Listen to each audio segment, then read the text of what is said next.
Can you pass the Life in the UK test? Here's today's question. What does the House of Commons do? 你可唔可以通過英國生活測驗呢？今日嘅題目係下議院嘅主要職責係乜嘢？ 3, 2, 1.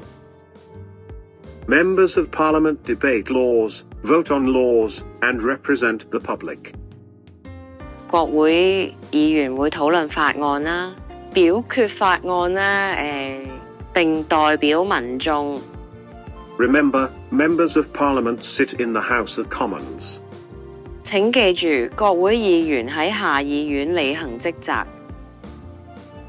每日學一題英國生活測驗。Follow for daily life in the UK test questions.